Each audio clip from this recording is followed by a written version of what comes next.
Aditya Pratap, very, very scathing words from the Supreme Court. But is there a larger question that's emerging out of this? Are there big questions around recruitments, around how recruitments don't stand the test of legality, don't stand the test of scrutiny?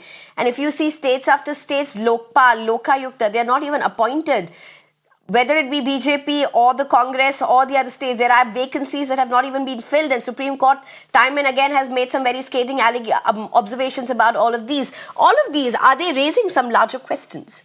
With a saying by the Indian Army. Indian Army says we rather not have an officer than have a bad officer. Likewise, public service is a sacred institution. We rather not have a public servant than have a public servant who is tainted and corrupt. 20 years ago, when I was a teenager, I saw on the front page of Times of India how the chairman of the Punjab Public Service Commission's house was raided and 20 crore rupees upwards of cash were recovered. This shows to what extent the rot and corruption have pervaded public service in India. Supreme Court judgment is excellent.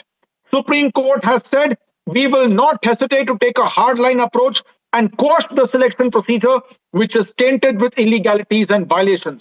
For example, what the Supreme Court said? Supreme Court said in the Bengal teachers case that this is a case wherein the entire selection process has been vitiated and tainted beyond resolution. Manipulations have happened on a large scale. There has been cover-up. And this is a case where the selection process is beyond repair and redemption. And then the Supreme Court has gone on to cite several illegalities, like the company which was selected for scanning and evaluating the OMRC sheets, no tenders done, violating Articles 14 and 16 of Constitution of India.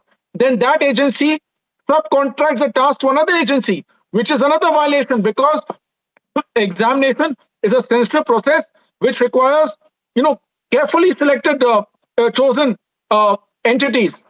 Then we are talking about destruction of OMR seats. Candidates who do malpractices, the best thing is to destroy the evidence so that it never comes to light. And then there were no scanned mirror images also of the OMR seats. Today, when everything is scanned and digitized, appointments are given to people who are not even there in the panel. So, Honorable Supreme Court very rightly held that if the selection process is tainted to such a large scale, it is not possible to give individual hearings to each and every candidate. The selection process has to be set aside. Look at the UP police recruitment.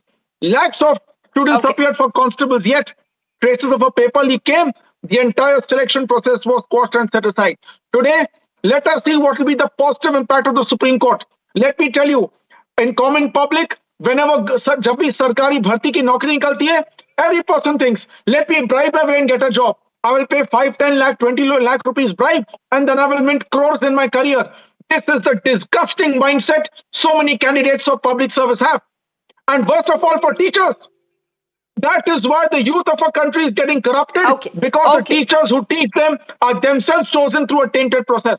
Supreme Court has now with the strong judgment of Supreme Court, candidates who think that they can pay and bribe their way through the exam will have to think twice because likely the entire money will go down the drain, a criminal corruption investigation will follow, and they can even get caught. Supreme Court judgment is a shot in the arm in our quest for transparency. And let me tell you, this is not a decision any elected political representative would have taken. Political representatives would have shuddered at the thought of losing vote banks. The Honorable Supreme Court, as a guardian of the Constitution, has rightly passed a judgment which no other person in the establishment would have dared to pass.